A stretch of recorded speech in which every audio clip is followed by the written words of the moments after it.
దొంగతనాల కేసుల్లో అంతర్జిల్లా పాత నేరస్తుడిని అరెస్ట్ చేసి అతని వద్ద నుంచి 26 లక్షల రూపాయల విలువైన బంగారు ఆభరణాలు కొంత నగదును స్వాధీనం చేసుకున్నామని నగర సిపి ఎస్వి రాజశేఖర్ బాబు తెలిపారు. పోలీస్ కమాండ్ కంట్రోల్ రూమ్ లో నిర్వహించిన విలేకరుల సమావేశంలో ఆయన మాట్లాడుతూ విజయవాడ పటమటలోని ఓ ఇంట్లో జరిగిన దొంగతనం కేసును సిసిఎస్ పోలీసులు క్షుణ్ణంగా దర్యాప్తు చేయగా పాత నేరస్తుడు చేసినట్టు తెలిసిందన్నారు. DCP crime Tirumaleshwar Reddy, crime ADCP Rajarao ఈ కేసును ఛేదించారని తెలిపారు. ఈ కేసులో అరెస్ట్ అయిన మోహన్ పై వివిధ జిల్లాల పోలీస్ స్టేషన్లో 40కి పైగా కేసులు ఉన్నాయని చెప్పారు. ఈరోజు కంచర్ల మోహన్ అలియాస్ రాజు అనే ఒక అంతర్రాష్ట్ర నేరస్తుడిని ఈరోజు పట్టుకోవడం జరిగింది. ఇతను దాదాపు 40 అఫెన్సెస్లో అంతకుముందు 40 అఫెన్సెస్ చేస్తున్నాడు. ముఖ్యంగా ఇతను హౌస్ బ్రేకింగ్ బై నైట్, అంటే రాత్రిపూట ఇంటి తాళాలు పగలగొట్టి ఇతను అఫెన్సెస్ చేస్తుంటాడు. ఆల్రెడీ ఇతని మీద 40 అఫెన్సెస్ ఉన్నాయి.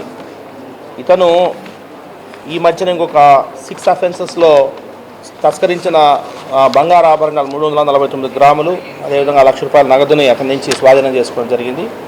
ఇతను మనకు అక్టోబర్ 10వ తారీఖున విజయవాడ ప్రసాదంపాడు రవీంద్రబాద్ స్కూల్ ఎదురుగా ఎంఎస్ అపార్ట్మెంట్కి చెందిన ఫిర్యాది తన ఇంట్లో దొంగతనం జరిగిందని ఇచ్చిన సమాచారం మేరకు మనకు అప్పుడు పటమట పోలీసు వాళ్ళు కేసు రిజిస్టర్ చేశారు.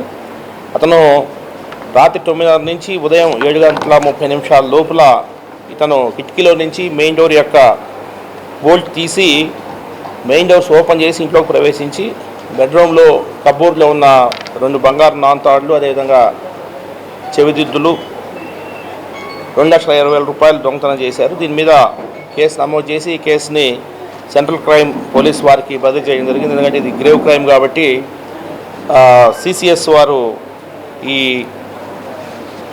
క్రైమ్ ఏదైతే ఉందో పటమట పోలీస్ స్టేషన్లో జరిగిన నేరాన్ని వారు దర్యాప్తు చేస్తూ ముఖ్యంగా డీసీపీ క్రైమ్ తిరుమలేశ్వర్ రెడ్డి, అదేవిధంగా అడిషనల్ డీసీపీ రాజారావు పర్యవేక్షణలో క్రైమ్ ఏసీపీస్ వెంకటేశ్వర్లు, అదేవిధంగా లక్ష్మీనారాయణ వాళ్ళ సిబ్బందితో ప్రత్యేక బృందాలుగా ఏర్పడి ఈరోజు ఒక మంచి నేరస్తుని పట్టుకోవడం జరిగింది.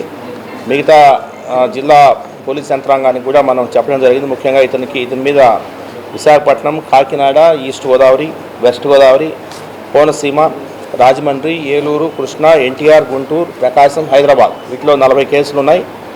ఇప్పుడు మాకు దొరికిన ప్రాపర్టీ 26 లక్షల విలువ చేసే ప్రాపర్టీ ప్రకాశం జిల్లా ఒంగోలు తాలూకా పోలీస్ స్టేషన్లో ఒక దొంగతనం చేస్తున్నాడు. ఎన్టీఆర్ జిల్లా విజయవాడ పటమట పోలీస్ స్టేషన్ పరిధిలో 2 దొంగతనాలు చేస్తున్నారు. అదేవిధంగా చిలకలూరుపేట పోలీస్ స్టేషన్ పరిధిలో ఒక దొంగతనం, కోనసీమ అమలాపురంలో ఒక దొంగతనం, ప్రకాశం జిల్లా దోర్నాల్ పోలీస్ స్టేషన్ పరిధిలో ఒక దొంగతనం, అదేవిధంగా బాపట్ల జిల్లా అద్దంకి పోలీస్ స్టేషన్ పరిధిలో ఒక దొంగతనం చేసి ఉన్న క్రైమ్స్లో పట్టుబడిన బంగారాన్ని ఈరోజు మీకు స్వాధీనం పరచడం జరిగింది. మరిన్ని లేటెస్ట్ అప్డేట్స్ కోసం చూస్తూనే ఉండండి నెంబర్ 1 న్యూస్. సామాన్యుడి చేతిలో సామాజిక అస్త్రం.